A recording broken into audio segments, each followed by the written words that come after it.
Bismillahirrahmanirrahim. Assalamualaikum warahmatullahi wabarakatuh.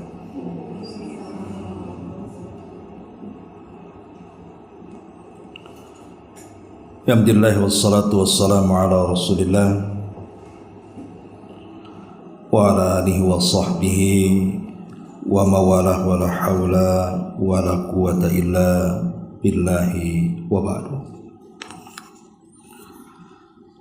Alhamdulillah, segala puja dan puji hanya milik Allah subhanahu wa ta'ala. Salat dan juga salam kita hadiahkan kepada Rasul kita Nabi besar Muhammad sallallahu alaihi wa alihi wasallam. Kita lanjutkan kajian kita, masih membahas Siratul Mustafa alaihi salatu wassalam, dan kita masuk pada peristiwa besar dalam sejarah Al-Isra wal Mi'raj. Ma'asyiral muslimat yang dimuliakan Allah subhanahu wa ta'ala, di dalam Al-Quran Allah subhanahu wa ta'ala menyebut dua peristiwa ini di dua surat yang berbeda. Adapun peristiwa Isra maka disebutkan di dalam surah Al-Isra sendiri, tepatnya di permulaan surat,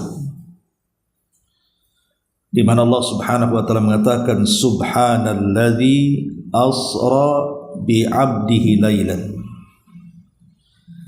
minal masjidil harami ilal masjidil aqsa alladzi barakna haulahu linuriyahu min ayatina innahu huwas samiul basir. Maha suci Allah yang telah memperjalankan hambanya pada malam hari dari Masjidil Haram menuju Masjidil Aqsa yang telah kami berkahi sekelilingnya, agar kami memperlihatkan kepadanya sebagian tanda-tanda kebesaran kami. Sungguh Dia Maha mendengar lagi Maha melihat. Adapun peristiwa Mi'raj maka disebutkan dalam surah An-Najm. Najm itu artinya bintang, karena peristiwa Mi'raj ini memang Rasul menuju bintang, menembus langit-langit sampai berjumpa dengan Allah Azza wa Jalla. Allah Subhanahu wa taala berfirman dalam surah An-Najm ayat 13 sampai 18, "Walaqad ra'ahu nazlatan ukhra 'inda sidratil muntaha indaha jannatul ma'wa id yaghsa sidrata ma yaghsa ma zaghal basar wa ma tagha laqad ra'a min ayati rabbihil kubra." Dan sungguh dia, maksudnya Rasul, telah melihatnya. Melihat siapa? Melihat Jibril dalam rupa yang asli pada waktu yang lain, yaitu di Sidratul Muntaha. Di dekatnya ada sorga tempat tinggal, di mana ketika Sidratul Muntaha diliputi oleh sesuatu yang meliputinya, penglihatannya tidak menyimpang dari yang dilihatnya dan tidak pula melampauinya. Sungguh Dia telah melihat sebagian tanda-tanda kebesaran Rabb-Nya yang maha besar. Di sini Allah mengatakan laqad ra'a min ayati rabbihil kubra. Sungguh Rasul telah melihat sebagian tanda-tanda besar Allah. Di mana? Di langit sana, yang Allah Subhanahu wa taala perlihatkan kepada Nabi kita Muhammad sallallahu alaihi wasallam. Dua surat inilah yang menjelaskan tentang peristiwa besar dalam sejarah, peristiwa Isra dan juga Mi'raj. Tentu kenapa Nabi SAW diperjalankan sedemikian rupa yang belum pernah terjadi sepanjang sejarah manusia. Tidak ada satupun nabi sejak Adam alaihi salatu wassalam sampai nabi yang terakhir dari nabi-nabi Bani Israel, Nabi Isa bin Maryam, yang pernah diperjalankan seperti Isra dan Mi'raj kecuali Nabi kita Muhammad sallallahu alaihi wasallam. Apa penyebabnya? Kita tahu bahwa pembahasan sebelum-sebelumnya kita sudah menjelaskan di mana Nabi sallallahu alaihi wasallam mengalami berbagai macam rintangan dan halangan dalam berdakwah. Dimulai dengan wafatnya dua manusia yang sangat berjasa dalam dakwahnya, Khadijah dan Abu Talib. Sampai akhirnya Nabi sallallahu alaihi wasallam pun hijrah dari Mekah menuju Taif, berjalan kaki bersama Zaid ibn Harithah sejauh perjalanan 60 mil. Dan Rasul berada di Taif itu selama 10 hari. Nabi SAW berusaha selama 10 hari itu berjalan dari satu kabilah ke kabilah berikutnya di Taif. Tapi tidak ada satupun kabilah yang mau melindungi Rasul untuk menyampaikan dakwah tauhid. Yang ada terjadi pengusiran, bahkan permusuhan yang jauh lebih hebat dibandingkan orang kafir Quraisy. Sampai terpaksa Nabi SAW harus lari dari kejaran dan lemparan batu penduduk Taif sejauh 3 mil. Sampai akhirnya Rasul pun harus bersembunyi di salah satu kebun kurma. Disitulah Nabi SAW kebingungan. Dia tidak bisa masuk ke Mekah dan tidak mungkin juga kembali ke Taif. Dia harus mencari perlindungan yang bisa melindungi jiwanya di Mekah karena sudah ada ancaman pembunuhan sejak meninggalnya dua manusia yang dihormati orang Quraisy ini. Akhirnya dengan izin Allah adalah orang yang mau melindungi Nabi SAW. Maka Rasul pun berhasil masuk ke kota Mekah, tapi kondisinya tidak seperti dahulu lagi. Dia tidak bisa berdakwah secara terang-terangan. Disitulah mulai sempit dada Rasul, sampai Allah mengatakan, qad na'lamu annaka yadhiqu sadruka bima yaqulun. Kami tahu wahai Muhammad, hatimu semakin sempit terhadap apa yang mereka katakan dan tuduhkan kepadamu. Maka di saat itulah maka Allah Subhanahu wa taala ingin menghibur hati Rasul yang hampir putus asa dalam berdakwah. Maka satu malam disinilah terjadi peristiwa yang kita akan kisahkan, Isra dan Mi'raj. Dan Nabi SAW akan diperlihatkan berbagai macam peristiwa yang ada di langit dan juga makhluk-makhluk yang ada di langit. Rasul akan diperlihatkan sorga, Rasul akan diperlihatkan neraka, Rasul akan diperlihatkan alam para malaikat, bahkan kiblat para malaikat.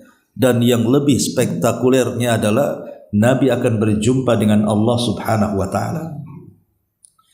Masyurul muslimat yang dimuliakan Allah Subhanahu wa ta'ala, di sini pengarang menjelaskan bahwa peristiwa Isra Mi'raj itu kalau ma'ruf di negeri kita selalu dibuat acara. Perayaan Isra Mi'raj itu di bulan Rajab. Tapi sebenarnya menentukan peristiwa Isra Mi'raj di bulan Rajab ini tidak tepat juga. Karena peristiwa Isra Mi'raj ini diperselisihkan para ulama tentang kapan terjadinya, di bulan apa terjadinya, dan berapa tahun ataupun tahun keberapa terjadi Isra Mi'raj ini. Ini masih perselisihan ulama sejarah panjang lebar. Bahkan di sini disebutkan ada beberapa pendapat. Ada yang mengatakan bahwa di sini peristiwa Isra itu terjadi pada tahun ketika Allah memuliakan beliau dengan mengangkatnya sebagai nabi. Inilah pendapat yang dipilih oleh At-Tabari.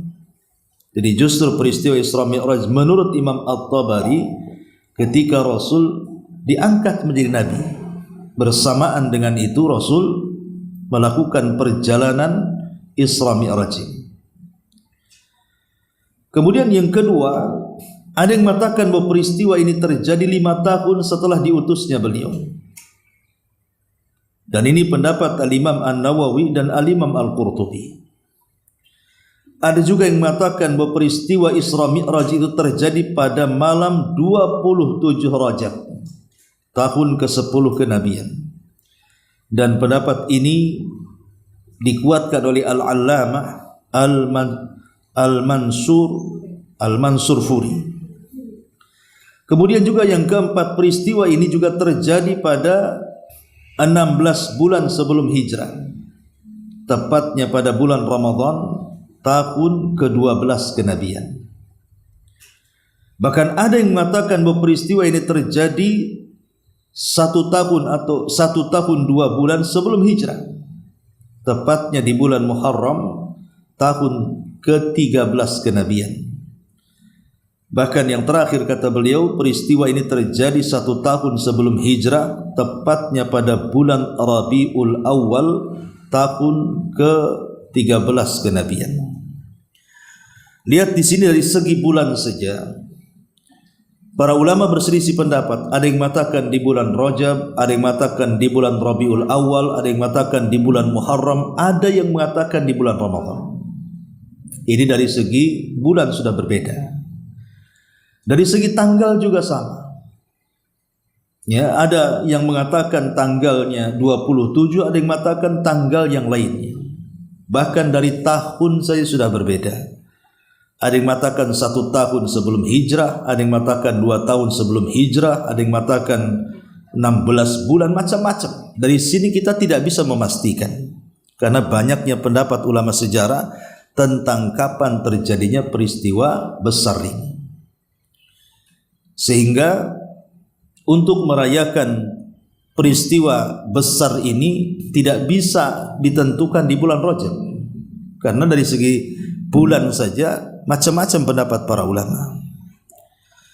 Ma'asyiral muslimat yang dimuliakan Allah Subhanahu wa taala, itulah penyebab kenapa Nabi SAW di-Isra Mi'rajkan oleh Allah Subhanahu wa taala sampai menembus langit dan sampai ke Sidratil Muntaha. Karena Allah ingin menghibur Rasul, supaya Rasul semakin teguh lagi, dan Rasul akan mendapatkan pelajaran banyak setelah peristiwa ini. Nanti kita akan jelaskan apa pelajarannya. Satu malam Nabi SAW tertidur. Ada yang mengatakan Rasul sedang tidur di rumah Ummu Hani. Ada yang mengatakan Rasul sedang tidur di Hatib. Ada yang mengatakan Rasul sedang tidur di Hijr Ismail. Di malam itulah maka Allah Subhanahu wa taala mengutus Jibril alaihi salam untuk menjemput Rasul. Maka turunlah Jibril dan menembus rumah Nabi SAW, yang ketika itu saya katakan ada di rumah Ummu Hani, ada juga di Hatim, dan ada juga mengatakan di Hijr Ismail, dan langsung membelah dada Nabi SAW. Inilah pembelahan dada kedua kalinya. Setelah Nabi SAW dibelah dadanya ketika usia 5 tahun di pangkuan Halimah Sa'diyah di Bani Sa'diyah.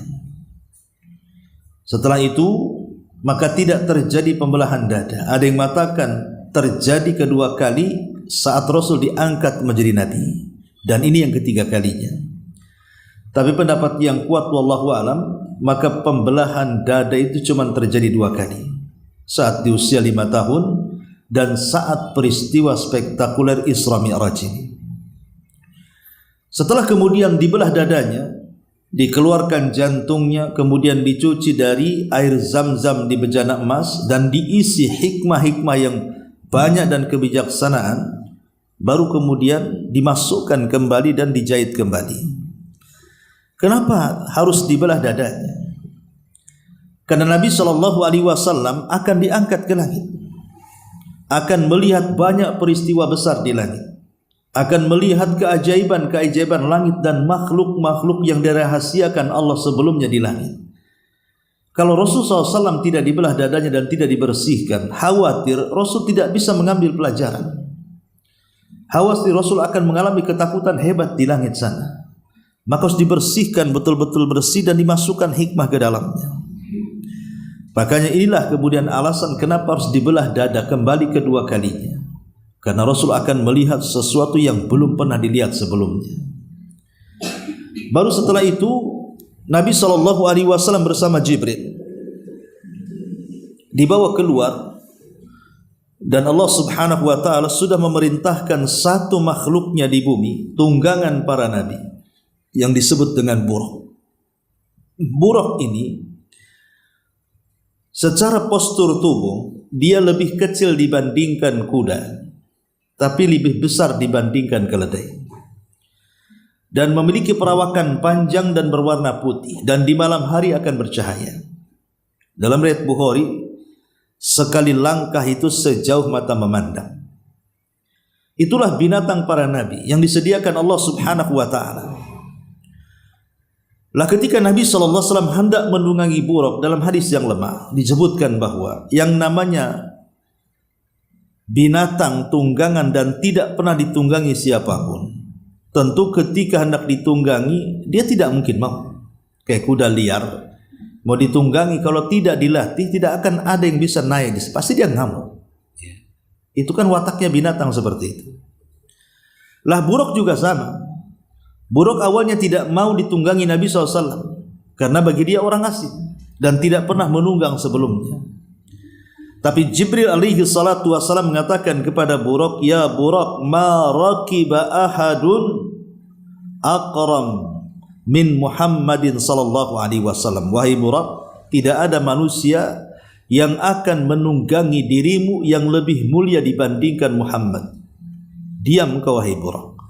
Dari situ kemudian Rasul pun berhasil naik ke atas buraq.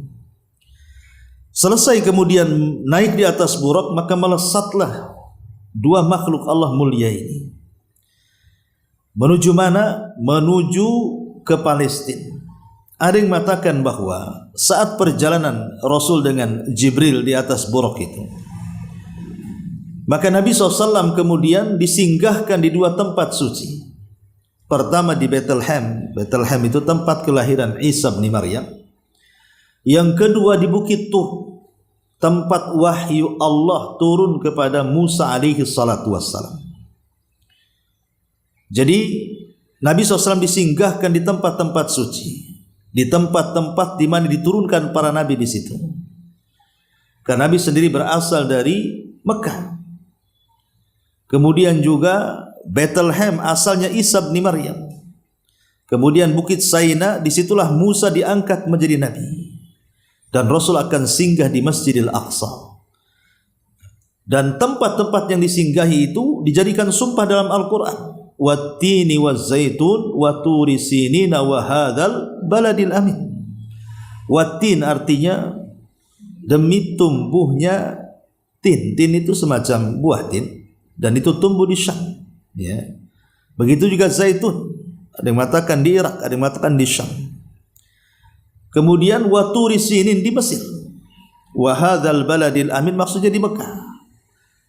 Di mana dalam perjalanan Nabi SAW masuk ke dalam sumpah-sumpah ini. Karena Rasul kemudian ke tempat kelahiran Isa di Syam, kemudian ke tempat turunnya wahyu di Mesir, dan Nabi SAW berasal dari Baladul Amin Mekah dan sampai di Palestina, jantung kota daripada Syam. Disitulah Nabi SAW sampai di Masjidil Aqsa. Lah saat Nabi SAW sampai di Masjidil Aqsa, maka Nabi SAW kemudian menambatkan buraq di sebuah dinding, yang kemudian dinding itu hari ini disebut dinding ratapan. Bagi orang-orang Yahudi, maka mereka akan meratap di dinding itu. Dulu dinding itu tempat tambatan buraq. Pertanyaannya, bukankah buraq tidak mungkin lari? Kenapa harus ditambat? Dia binatang yang memang Allah Subhanahu wa taala utuskan untuk ditunggangi para nabi. Dibiarkan pun dia tidak akan lari. Kenapa mesti ditambatkan? Mesti diikatkan di bebatuan itu. Di sini ada pelajaran besar bahwa Nabi SAW mengajarkan kepada kita tentang inti daripada tawakal. Jadi tawakal itu bukan hanya sekedar doa, tetapi juga ada namanya akhdhu bil asbab, mencari sebab. Doa saja tidak cukup kalau tidak mencari sebab. Orang berdoa minta rizki, kalau tidak bekerja tidak akan datang rizki. Orang berdoa pengen anak, kalau tidak menikah tidak mungkin punya anak. Ada anak muda masuk ke masjid, ya Allah berikan saya anak, kawin pun tidak, anak siapa? Ya, jadi harus nikah dulu baru kemudian punya anak. Itu namanya akhdhu bil asbab. Ya, mencari sebab.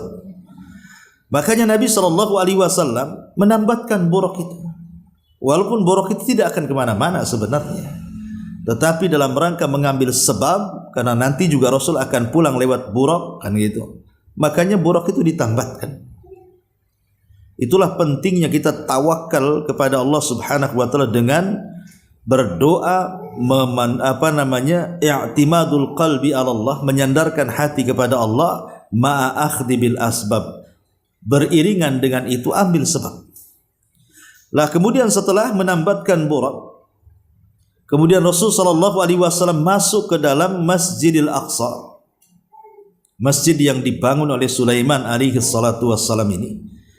Ketika masuk saja sudah ditunggu para nabi. Pertanyaannya, bukankah para nabi sudah meninggal? Dan bukankah orang yang meninggal itu tidak mungkin hidup kembali bersama ruh dan jasad?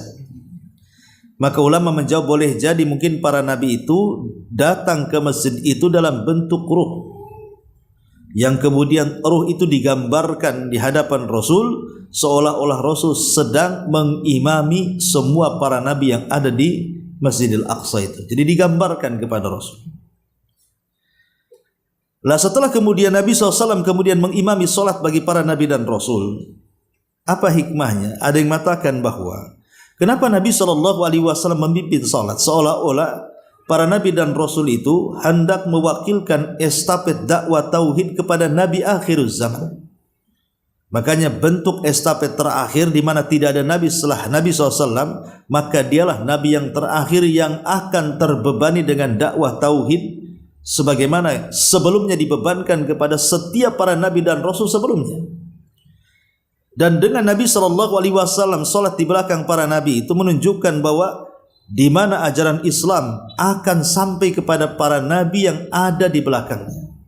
Jadi dakwah Islam akan sampai ke daerah-daerah dan negara-negara para nabi yang ada di belakangnya. Dan betul, hari ini kita lihat Islam, kita tahu bahwa para nabi itu turun di 3 negara, di Mesir, di Irak, di Syam, dan di Jazirah Arab. Ya. Sekarang 4 negeri itu dipenuhi dengan Islam. Mesir mayoritas Islam, Irak mayoritas Islam, Syam apalagi, Jazirah Arab apalagi, Mekah, Madinah dan sekitarnya. Dan bukan hanya sebatas 3 negara, 4 negara yang dijadikan sumpah dalam surah At-Tin itu, tetapi Islam sudah sampai ke seantero dunia. Hampir semua benua di dunia ada Islam. Ya. Di mana negara, bahkan negara yang mayoritas kafir saja ada Islamnya di situ. Rusia yang jelas-jelas kafir saja ada Islamnya di situ. Amerika juga sama. Di Cina juga sama. Jadi semua benua ada Islam di situ. Itulah hikmah kenapa Rasul berimam dan makmumnya semua para nabi, seolah-olah ajaran Rasul akan sampai di negara para nabi yang diimaminya itu. Baru setelah itu Jibril datang dalam riwayat Bukhari membawa 3 minuman. Pertama Rasul ditawarkan susu, kemudian yang kedua dibawakan madu, kemudian yang ketiga dibawakan khamar. Tapi Rasul memilih susu dan meninggalkan madu dan khamar. Ketika kemudian Nabi SAW, padahal ketika itu khamar juga, dalam riwayat susu dan khamar 2 saja. Kenapa Rasulullah SAW lebih memilih air susu dan meninggalkan khamar? Padahal khamar ketika itu kan belum diharamkan. Belum, masih boleh minum khamar. Belum diharamkan. Diharamkan khamar itu setelah Rasul hijrah. Peristiwa Isra Mi'raj ini sebelum hijrah, artinya belum ada pengharaman khamar. Tapi Nabi SAW mengikuti fitrahnya bahwa kalau dia memilih khamar, maka akan celaka dan mencelakai umatnya. Karena khamar itu walaupun ada manfaatnya, madaratnya lebih banyak. Akhirnya kemudian Nabi SAW memilih air susu. Melihat itu Jibril mengatakan, asabtal fitrah, engkau telah mencocoki fitrahmu. Wa hudita wa hudiyat ummatuka, engkau dapat hidayah dan umatmu pun akan dapat hidayah. Sebab kalau engkau memilih khamar, maka akan ghawat ummatuka, umatmu akan tersesat. Lah dari sinilah berakhir peristiwa yang disebut dengan Isra. Inilah peristiwa Isra sampai di sini. Karena Isra sendiri adalah perjalanan yang dilakukan di malam hari. Ibu kalau habis Isya kemudian jalan cari makan itu disebut Isra. Ya. Jalan di malam hari, kuliner. Ya. Isra itu kan perjalanan yang dilakukan di malam hari secara bahasa. Ya. Tapi secara istilah maksudnya perjalanan yang dilakukan di malam hari oleh Nabi SAW dari Masjidil Haram ke Masjidil Aqsa yang diberkahi. Ma'asyiral muslimat yang dimuliakan Allah Azza wa Jalla, baru setelah itu ada peristiwa yang kedua yang disebut dengan Mi'raj.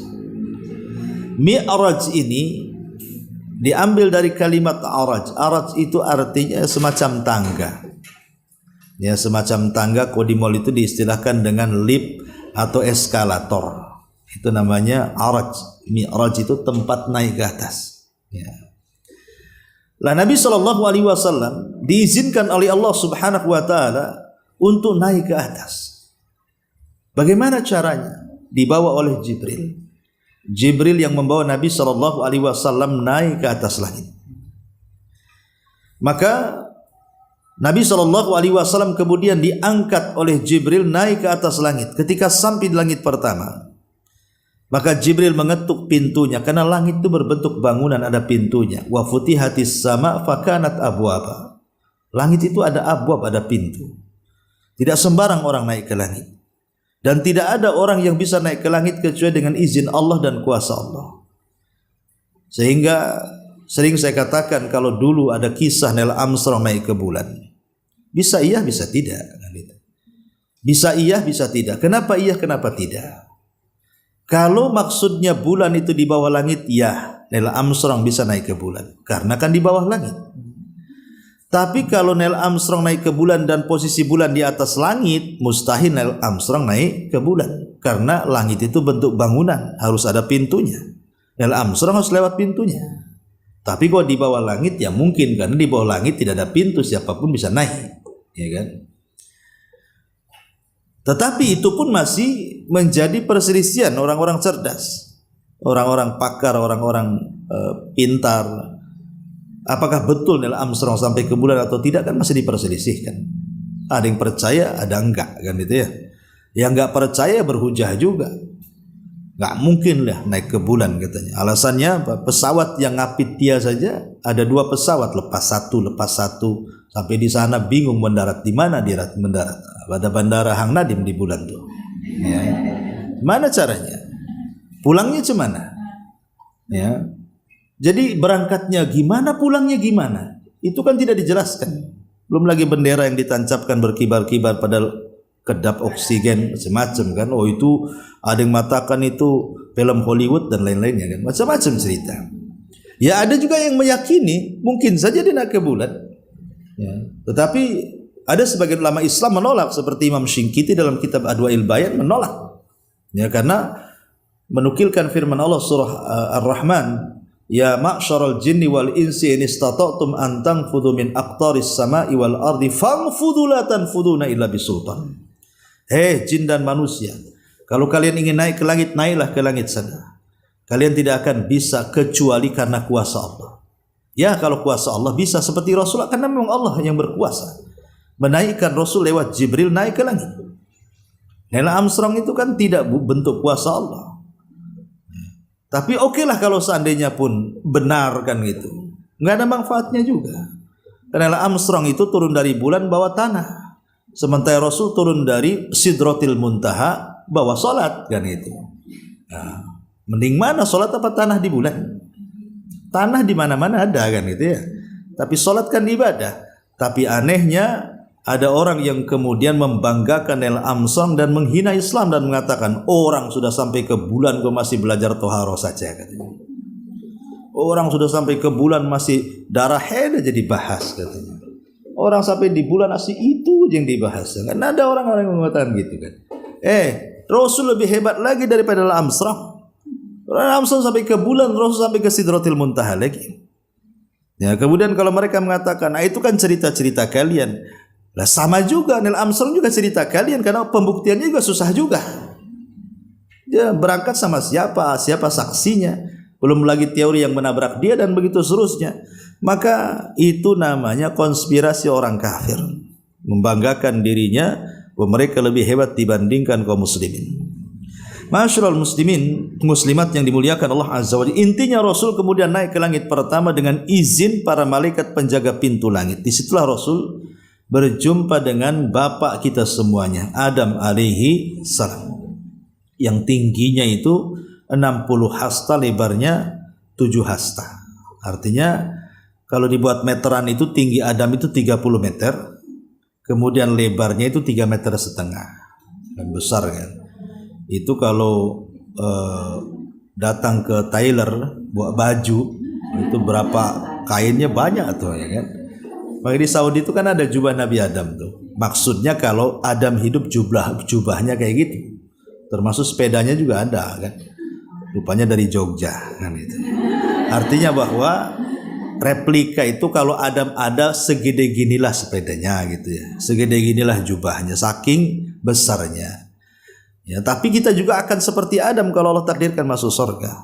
Semua akan diposturkan seperti Adam. Yang masuk surga itu posturnya akan sama dengan Adam. Jadi jangan kecil hati yang pendek itu. Nanti akan tinggi juga gitu maksudnya. Allah tinggikan nanti di surga itu. Ya, jadi berjumpa dengan Nabi Adam di situ. Setelah berjumpa dengan Nabi Adam, maka Nabi SAW melihat ada yang aneh pada diri Nabi Adam. Karena Adam itu kalau melirik ke kanan dia senyum, kalau melirik ke kiri dia menangis pula. Jadi Rasul bertanya, kenapa Adam itu kok aneh, kadang senyum, kadang menangis gitu. Maka Jibril mengatakan, karena dia melihat ada ruh keturunannya yang Allah takdirkan masuk surga, dia pun senyum. Tapi ada ruh yang dari keturunannya yang masuk neraka, dia pun sedih. Jadi ketika itu Nabi SAW kemudian naik ke langit kedua, berjumpa dengan Nabi Isa dan Yahya alaihi wassalam. Setelah berjumpa dengan Yahya dan Isa alaihi wassalam, maka Rasul naik lagi ke langit ketiga, berjumpa dengan Nabi Allah Yusuf. Ya, Nabi Allah Yusuf, dan Nabi Allah Yusuf banyak pelajaran yang diambil Nabi. Dari Nabi Yusuf itu banyak pelajaran yang diambil Nabi. Makanya kalau ibu baca surah Yusuf, ya, surah Yusuf itu turun saat Nabi SAW sedang sedih. Ketika meninggalnya Khadijah, meninggalnya Abu Talib, Rasul sedih. Karena seolah-olah orang-orang yang berjasa, yang melindungi dirinya itu sudah meninggal. Makanya untuk menghibur Rasul, Allah turunkan surah Yusuf. Di mana seolah-olah surah Yusuf ini kan menggambarkan bagaimana penderitaan Yusuf itu luar biasa. 10 tahun dicemplungkan ke sumur oleh saudaranya. Kemudian ketika diselamatkan, yang menyelamatkan rupanya para peniaga dan menjadikan dia budak. Kemudian sampai di Mesir, dijual belikan Pak, di Mesir kan itu. Sampai kemudian rupanya yang membeli adalah orang pejabatnya Mesir. Alhamdulillah, adalah sedikit ketenangan. Ketika sudah 10 tahun, rupanya harus dijebloskan ke penjara karena dia menolak ajakan Zulaikha dan macam-macam kisahnya. Artinya penderitaan demi penderitaan Nabi Yusuf itu, perjalanan hidupnya. Tetapi akhirnya wa asa an takrahu syai'an wa huwa khairul lakum.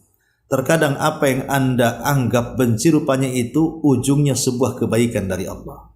Seolah-olah kisahnya Nabi Yusuf itu menghibur Nabi. Ya, memang selama ini kau banyak ujian cobaan dalam berdakwah. Nanti ada satu saatnya kau akan senang. Ya. Makanya juga Nabi SAW sampai di perjumpaan dengan Nabi Yusuf di langit ketiga. Baru naik ke langit keempat diperjumpakan dengan Nabi Idris. Ya. Kemudian naik ke langit berikutnya diperjumpakan dengan Nabi Harun di langit kelima. Dan pelajarannya adalah karena Harun itu orang yang sangat dicintai Bani Israel, berbeda dengan Musa, dibenci Bani Israel. Sama-sama Nabi Bani Israel, tapi Harun itu dicintai karena kelembutannya. Nabi Musa dibenci karena keras. Ya. Apalagi Harun itu dari kecil sampai diangkat jadi nabi, sampai meninggal tidak pernah keluar dari Bani Israel. Tapi Musa kan dari kecil sampai dewasa di rumah Fir'aun, yang musuhnya Bani Israel. Setelah dewasa kemudian dia membunuh, akhirnya hijrah ke Madian. 10 tahun di Madian. Baru setelah diangkat jadi nabi, baru dia kumpul bersama Bani Israel. Jadi kurang akrab dengan Bani Israel itu kan. Tapi kalau Harun kan memang dari kecil sampai meninggal di tengah-tengah Bani Israel. Makanya Bani Israel suka dengan Harun, dengan kelembutannya, dengan sifatnya, dengan akhlaknya. Artinya bahwa dengan perjumpaan Rasul dengan Harun, seolah-olah Rasul, nanti satu ketika akan dicintai umatmu. Ya mungkin sekarang dimusuhi, tapi nanti akan dicintai. Dan kita lihat hari ini, tidak ada manusia yang tidak mencintai Nabi kalau dia seorang muslim. Ya, maka diperjumpakan dengan Harun. Baru setelah Harun, naik ke 6, berjumpa dengan Nabi Musa. Disitulah Nabi SAW mendapatkan pelajaran bahwa Musa itu Nabi yang paling sabar. Walaupun disakiti Bani Israel, dia tetap sabar. Sampai Rasul mengatakan, rahimallah akha Musa, laqad udhiya katsiran fa sabara. Sungguh telah banyak ujian yang menimpa saudaraku Nabi Musa. Semoga Allah merahmatinya. Dia tetap sabar dari ujian itu. Seolah-olah Rasul diperintahkan Allah, sabarlah engkau seperti sabarnya Musa. Wasbir kama sabara ulul azmi minar rusul. Sabarlah engkau Muhammad sebagaimana ulul azmi sudah sabar mendahului kamu. Baru yang terakhir berjumpa dengan siapa? Ibrahim alaihissalam, yang merupakan kakek Nabi SAW. Di sekitarnya banyak anak-anak kecil ya, yang berada di taman-taman, dan dia sedang bersandar di tiang Baitul Ma'mur. Ya al-jaza min jinsil amal, karena dia sudah membangun Ka'bah, maka dia disandarkan di Ka'bah para malaikat.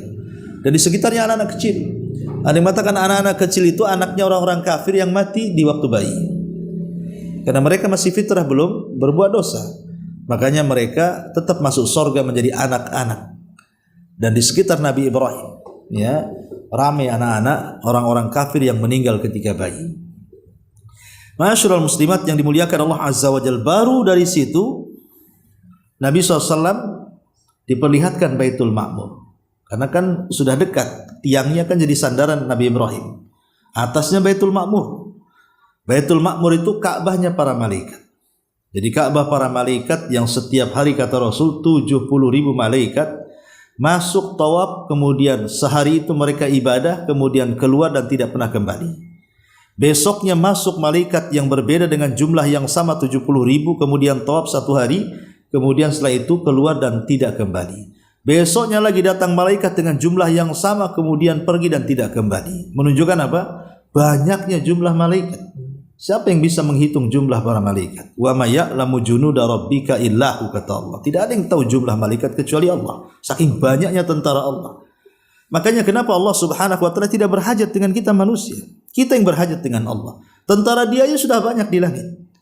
Jadi kalau ada pernyataan bahwa Allah berhajat dengan kita, tidak, Allah tidak berhajat dengan kita. Kita yang berhajat dengan Allah. Satu dunia kita beriman tidak akan menambah kekuasaan Allah. Sebagaimana satu dunia kufur, tak mungkin kekuasaan Allah berkurang. Karena memang sudah banyak makhluk Allah yang beriman. Ya. Hanya manusia dan jin saja yang terkadang ada yang beriman, ada yang tidak. Tapi Allah tidak berhajat dengan manusia dan jin. Manusia dan jin itulah yang berhajat dengan Allah Subhanahu wa taala. Baru sampai di Sidratil Muntaha, Jibril tidak bisa lagi mengantar. Karena tidak mungkin Jibril sampai ke Sidratil Muntaha. Ada yang mengatakan sidrah itu ya pohon bidara, sidr. Pohon yang sangat besar sekali gitu ya.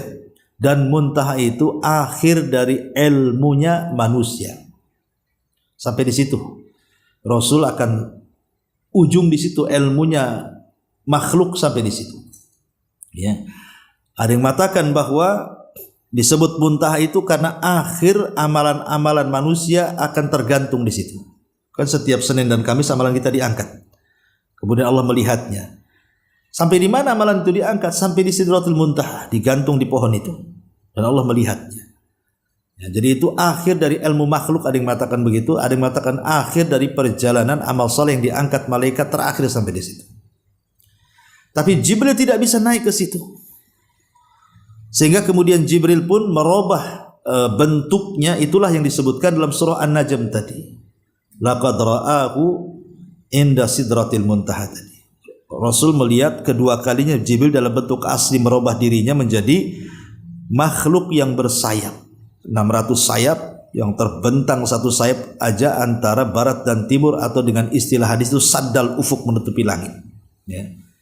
Itulah dua kalinya Rasul melihat Jibril dalam bentuk asli. Baru setelah itu Rasul naik dengan menggunakan sayap, dan bahasa Arab disebut rop-rop, diletakkan di bahunya kemudian terbang sendiri. Baru sampai di Sidratil Muntaha. Disinilah kejadian besar terjadi, di mana Nabi SAW berjumpa dengan Allah Subhanahu wa taala, kemudian ditugaskan agar disyariatkan 50 waktu sholat. Ya. Setelah kemudian mendapatkan perintah Allah agar Rasul menyampaikan kepada umatnya tentang pensyariatan wajibnya salat 50 waktu, maka Nabi SAW kemudian turun ke bawah. Dan ingat pertemuan Nabi dengan Allah itu di balik tabir. Allah tidak pernah dilihat di dunia, karena Allah itu hanya akan terlihat di sorga saja atau di padang mahsyar. Tapi selama orang masih di dunia tidak akan bisa melihat Allah. Makanya Aisyah radhiyallahu anha mengatakan bahwa ketika peristiwa itu Rasul tidak melihat Allah, yang dilihat itu cahaya. Artinya yang dilihat itu tabirnya, karena tabirnya Allah itu cahaya. Ada yang mengatakan api, ada yang mengatakan nar, ada yang mengatakan nur. Ya, nar itu api, nur itu cahaya. Jadi Rasul tidak melihat Allah karena ada tabirnya di situ. Tabirnya cahaya. Di balik tabir itulah Allah merintahkan Rasul untuk salat 50 waktu dan juga untuk membaca akhir daripada surah Al-Baqarah Amanar Rasul itu. Kemudian turun ke bawah, berjumpa dengan Nabi Musa, kemudian bercerita kepada Nabi Musa bahwa Allah merintahkan saya untuk menyampaikan kepada umatku salat 50 waktu. Kata Musa, jangan. Laqad jarrabtu ala Bani Israel. Aku sudah mencoba kepada Bani Israel ibadah yang berat. Falam yastati'un, mereka tidak sanggup. Apalagi umatmu lemah-lemah. Sebaiknya kau minta tawaran kepada Allah, kurangi. Akhirnya naik ke langit, kemudian dikurangi 5 menjadi 45. Turun lagi berjumpa dengan Nabi Musa, diperintahkan naik lagi untuk menawar lagi. Akhirnya dikurangi 5 lagi jadi 40. Kemudian jadi 35, jadi 30, jadi 25, jadi 20, jadi 15, jadi 10, tinggal sisa 5. Nabi Musa tetap mengatakan, baiknya Nabi Musa naik lagi. Umatmu tidak akan sanggup walaupun 5 waktu. Coba ketika itu Nabi enggak naik lagi. Ya, maka Nabi naik sampai naik betul-betul mengikuti pemerintah Nabi Musa kan, naik lagi tentu naik lagi di angka 5 itu. Ya habislah kan, dikuranginya 55. Ya, enaklah tak sholat kita. Tapi di angka 5 Rasul kekeh tak mau. Kata Nabi Musa, naik enggak mau. Naik tak mau. Fastahyaitu Rabbi. Aku malu kepada Rabbku. Sudah 5 saja. 5 ini sama dengan 50. Karena satu kebaikan itu dilipat gandakan 10 kali lipat. Berarti satu waktu sama dengan 10 waktu. 5 waktu sama dengan 50 waktu. Itulah yang kemudian menjadi syariat salat dalam Islam, yang membedakan ibadah salat dengan yang lain di sini. Kalau salat itu diwajibkan di langit, kalau ibadah yang lain diwajibkan di bumi. Kalau ibadah salat itu diwajibkan tanpa perantara Jibril, kalau ibadah yang lain itu ada perantara Jibril.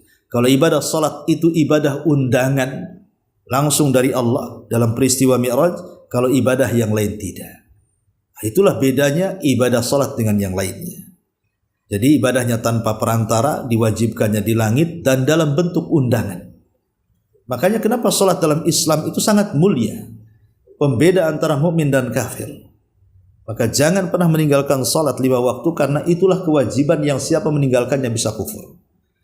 Lah ma'asyiral muslimat yang dimuliakan Allah Azza wa Jalla, dalam peristiwa Isra Mi'raj ini banyak yang dilihat Nabi. Ini kan cerita secara global saja peristiwa ini, ya. Apa yang dilihat Nabi sallallahu alaihi wasallam dalam peristiwa Mi'raj ini? Pertama, Nabi sallallahu alaihi wasallam melihat neraka. Dan yang pertama dilihat di neraka adalah Malik, penjaga neraka. Ya, Rasul sempat diperlihatkan penjaga neraka, malaikat Malik. Dan itu sebagaimana sabda Nabi SAW bahwa Rasul melihat malaikat Malik khazinun nar, penjaga neraka. Dan malaikat ini tidak pernah tersenyum. Ya. Kemudian juga dalam peristiwa Mi'raj tadi saya sudah jelaskan, Rasul diperlihatkan Ka'bahnya para malaikat, Baitul Ma'mur. Lah Baitul Ma'mur itu posisinya itu di atas Ka'bah. Kalau dia jatuh menimpa Ka'bah, jadi satu garis dengan Ka'bah. Itulah Baitul Ma'mur. Ya. Kemudian Nabi SAW juga diperlihatkan Nahrul Kautsar, Telaga Kautsar. Kata Nabi SAW, Telaga Kautsar ini wa huwa nahrun a'tahu Allahu li nabiyhi ikraman lahu hafatahu wal hasal ladzi fi qa'rihi minal lu'lu' wa turbatuhu minal miski. Jadi Nabi SAW diperlihatkan telaga Kautsar yang di dua tepinya terdapat rumah-rumah kecil yang terbuat dari mutiara yang berrongga dan tanahnya berbau harum seperti harumnya minyak misik. Ya. Kemudian yang keempat diperlihatkan dengan peristiwa yang terjadi di neraka. Apa saja yang terjadi di neraka? Pertama, Nabi SAW diperlihatkan ada orang yang diazab dengan azab yang berbagai macam. Jadi Rasulullah SAW melihat ada orang diterentangkan. Kemudian di sampingnya ada orang yang membawa batu. Kemudian dibentur-bentur kepalanya sampai pecah. Selepas itu kemudian malaikat yang membawa batu dan memukulkan ke orang yang terlentang sampai pecah kepalanya, dia pergi mencari batu lagi. Setelah mencari batu dan dapat batu, rupanya kepalanya sudah balik lagi. Kemudian dibenturkan lagi, hancur lagi. Dia cari batu lagi. Setelah dapat batu balik lagi kepalanya itu. Asik gitu saja azabnya. Jadi Rasul mengatakan kepada Jibril, "Mahadza? Kok azabnya aneh kali orang ini? Apa dosanya?" Maka Jibril mengatakan, itulah orang-orang yang saat datang waktu sholat sengaja dia tidur. Datang azan sengaja dia tidur, bukannya sholat. Ya, justru dia meninggalkan sholat malah dia keasikan tidur. Itulah hukumannya. Naudzubillah. Ya. Kemudian Nabi SAW diperlihatkan ada orang yang kemudian bibirnya atau mulutnya dingangakan. Kemudian dimasukkan pisau semacam celurit, kemudian ditarik, dirobek sampai ke tengkuknya sebelah kanan. Kemudian setelah robek dari sebelah kanan sini ya sampai ke tengkuknya, maka dicabut, kemudian dipindahkan ke sebelah kiri. Kemudian ditarik sampai ke tengkuknya, tapi yang kanan sudah balik lagi. Ya, sudah sembuh lagi. Dengan menjerit-jeritnya dia. Asih bolak-balik saja kiri kanan. Karena setiap digores sembuh lagi. Begitu sampai dia menjerit-jerit. Seolah-olah azabnya tidak berhenti. Akhirnya kemudian Nabi SAW bertanya, "Mahadzan, kenapa azabnya orang ini?" Maka Jibril alaihi salatu wasallam menjelaskan, orang ini dia suka berdusta dan dustanya itu sampai melambung ke ufuk katanya. Apa maknanya dustanya sampai melambung ke ufuk itu? Maksudnya dustanya itu sampai kemana-mana. Kalau orang dulu berdusta menyebarkan hoax itu agak sulit menyebar. Karena biasanya kalau dari mulut ke telinga itu agak lama. Kalau zaman dulu kan belum ada handphone kan, dari katanya kan itu ya. Katanya si anu, katanya si ini. Mungkin satu kampung itu seminggu baru tersebar kan. Kalau sekarang mana? Ibu tulis saja di Facebook gitu ya, buat berita hoax. Hari ini di-share, hari ini sudah tersebar. Satu dunia lagi orang bisa terkena hoax. Ya, jadi itulah namanya dusta sampai melambung ke ufuk tuh. Banyak korbannya. Nah itulah siksanya seperti ini. Kemudian ada juga yang kemudian Rasul diperlihatkan orang-orang yang diberikan kuku terbuat dari tembaga. Jadi kukunya tiba-tiba tumbuh sendiri, tapi kukunya itu terbuat dari tembaga. Tiba-tiba kemudian dengan sengaja kuku itu mencakar-cakar wajahnya. Cakar wajahnya, kemudian dicakar dadanya. Ya, lihatlah tembaganya. Sampai robek, sampai ke dalam, sampai tulangnya nampak. Dan dia tidak bisa menghentikannya, padahal dia sendiri yang mencakar. Bayangkan, sampai darah kemana-mana. Tapi setelah dia mencakar, kemudian wajahnya sampai rusak. Setelah itu dia mulai mencakar dadanya, wajahnya balik lagi. Ya. Kemudian setelah dadanya rusak, mau mencakar wajahnya, dadanya balik lagi. Asih begitu saja, sambil menjerit-jerit. Ya. Maka Rasul mengatakan, apa dosanya orang ini? Maka Jibril kemudian menjelaskan, haula'il ladzina ya'kuluna luhuman nas wa yaqau fi aradihim. Itulah dosa orang yang memakan bangkai saudaranya. Dosa ghibah. Ya, dosa ghibah itulah nanti akan mencakar-cakar wajahnya sendiri dan mencakar dadanya sendiri. Ini kan ngeri ya. Kemudian juga Rasul SAW diperlihatkan ada kuali besar semacam ya danau mungkin ya. Isinya darah di situ. Jadi semacam sungai darah. Kemudian ada orang yang berenang di dalam danau itu, danau darah itu. Dia tidak bisa ke pinggir. Karena kalau dia ke pinggir, maka para malaikat itu sudah berjaga-jaga di pinggir-pinggir danau itu dengan batu. untuk disuapkan ke mulutnya, sehingga dia takut. Makanya dia hanya berenang-renang di tengah-tengah. Bagi siapa yang kuat berenang? Sampai kapan orang kuat berenang coba? Pasti mati juga di situ. Ya. Jadi dia susah, setiap ke pinggir disuapi batu, ke tengah lagi, ke pinggir disuapi batu, ke tengah lagi. Itu saja. Akhirnya kemudian kata Rasulullah SAW kepada Jibril, itu dosa apa orang itu? Maka Rasul mengatakan, itulah dosa akilur riba, pemakan riba. Itulah dosanya, naudzubillah. Ya. Kemudian Nabi SAW juga diperlihatkan bukan hanya siksa neraka dengan berbagai macam bentuk siksanya, tapi Rasul juga diperlihatkan sajaratuz zakum, makanan penduduk neraka zakum. Sajaratuz zakum itu pohon yang tumbuh dari dasar neraka. Itulah pohon yang dilaknat, yang berduri. Jadi buahnya kalau dimakan itu, maka dia akan sampai di tenggorokan dan menghancurkan tenggorokan, tidak sampai ke perut. Ya gimana gitu, kayak ibu makan kulit duren, nah, kayak gitulah. Ya, tetapi kan zakum bukan duren, zakum lebih hebat lagi. Ya. Biji kedong-dong enggak lah kan gitu. Kecuali kalau ibu taruh jarum banyak-banyak di biji kedong-dong, itulah zakum mungkin ya. Itu. Tapi lihat diperlihatkan zakum, ya, di mana mayang-mayang kepala setan ya. Jadi banyak yang diperlihatkan oleh Allah Subhanahu wa taala dari azab neraka, yang termasuk juga orang yang digoreng dalam kuali.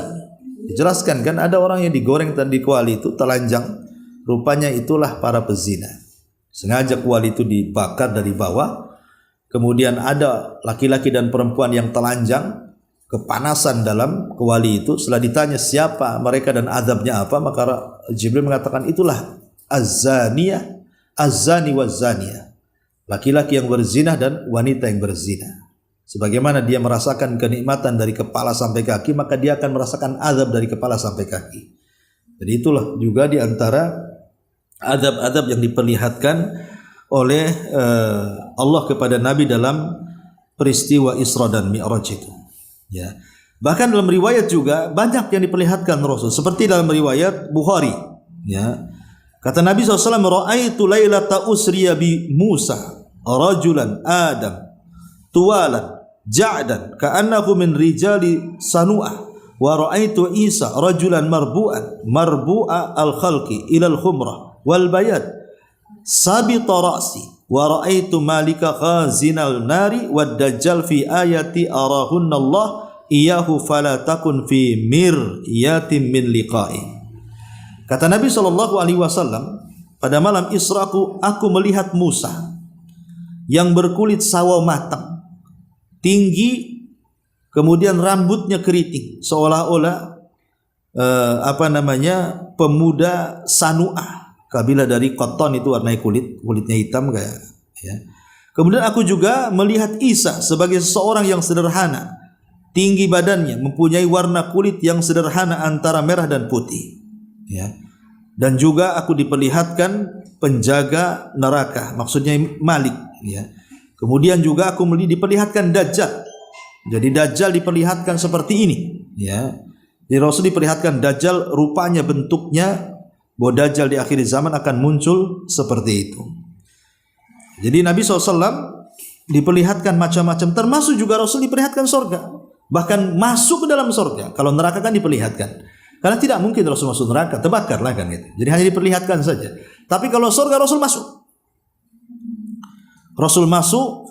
Ketika dalam surga Nabi SAW mengatakan ittala'tul jannah fa idza ana bi qasri minadz dzahab. Aku masuk ke dalam surga, tiba-tiba ada istana terbuat dari emas. Heran dia. Kemudian diberitahu itu istananya Umar. Ya, maka Rasul kaget, kok Umar sudah ada istananya. Dia pengen tahu istananya kayak apa, pengen masuk. Tapi Rasul terhalang dengan bidadari yang ada di pintu istana. Karena itu bidadarinya Umar, Rasul tertunduk kemudian pergi. Makanya kemudian ketika Rasul menceritakan soal bidadari Umar, maka Umar menangis dan mengatakan, "Alaika agharu ya Rasulullah. Apakah aku harus cemburu dengan kamu? Masuk aja," kata Umar itu. "Oh tidak, itu milikmu bukan milikku," katanya kan. Gitu. Jadi Rasul tidak jadi masuk, tapi kan diperlihatkan istananya Umar di situ. Ya, kemudian juga Rasul diperdengarkan ada suara terompah, suara sandal, tapi tak ada orangnya. Ya, kemudian Rasul bertanya, Jibril itu suara terompanya siapa? Kata Jibril itu suara terompanya Bilal. Bayangkan orang yang belum masuk sendalnya sudah di sorga. Itulah Bilal. Ya, ketika ditanya oleh Rasul setelah peristiwa itu, kata Bilal, karena aku selalu wudu kemudian merutinkan 2 rakaat selepas wudu. Makanya Bilal terkenal sahabat yang tidak pernah meninggalkan wudu. Batal wudu lagi sampai dia meninggal. Ya, Bilal bin Rabah. Bahkan dia melihat atau mencium bau yang sangat semerbak harumnya. Sampai Rasul ini bau apa ini? Kemudian kata Rasul, kata Jibril, itu harumnya Masyitah. Ya, Masyitah itu tukang sisirnya putri Fir'aun yang digoreng satu keluarga oleh Fir'aun karena beriman dengan agama Nabi Musa. Ya, jadi macam-macam lah Rasul diperlihatkan di sorga sebagaimana Rasulullah SAW diperlihatkan api neraka. Baru kemudian Rasul turun ke, termasuk juga Rasul melihat ada anak-anak yang bergelayut di tetenya seorang ibu. Ya, jadi itu bukan mahramnya, mempermainkan tetenya seorang wanita. Kemudian ditanya apa masalahnya, itulah wanita-wanita yang memasukkan yang bukan mahramnya ke dalam rumahnya. Tidak boleh wanita-wanita memasukkan laki-laki yang bukan mahramnya ke dalam rumahnya. Walaupun itu supir Grab kan itu ya. Ibu kalau COD apa ya dipagar aja lah, yang suruh masuk ke rumah. Ya kan ada orang yang saking baiknya ramah, kononnya ramah kan itu ya. Ayo masuk, dikasih minum, dikasih apa kan itu ya. Bukan saatnya ramah Bu itu. Karena tidak boleh masukkan laki-laki yang bukan mahramnya ke rumahnya. Kecuali izin suaminya. Izin suaminya pun tidak boleh tetap. Karena bagaimanapun kalau sudah berdua-duaan kan khalwat jadinya. Ya cukup dipagar sajalah, ambil barangnya sampai dipagar, bayar, selesai. Nggak usah suruh masuk. Ya. Dan banyak ya, Ibu nanti baca sendiri. Saya kan hanya meringkas dari tulisan ini saja, sambil ditambah dan dikurang sedikit lah ya. Nah, kemudian setelah Nabi SAW peristiwa Isra Mi'raj, kemudian Nabi SAW turun, kemudian menceritakan kepada manusia. Bagaimana kisah penceritaannya tentu panjang karena nanti berjumpa dengan Abu Jahal, kemudian Rasul harus menceritakan, diolok-olok dan begitu seterusnya. Ini peristiwa cukup panjang karena nampaknya juga mulut saya sudah makin sariawan ini, kelamaan ngomong ya. Jadi sampai di sini saja. Ya, mungkin sebelum saya tutup silakan kalau ada yang mau bertanya. Baik, kalau nggak ada sudah jam 11 juga. Subhanakallahumma bihamdika asyhadu an la ilaha illa anta astaghfiruka wa atubu ilaik. Allahu ta'ala alam.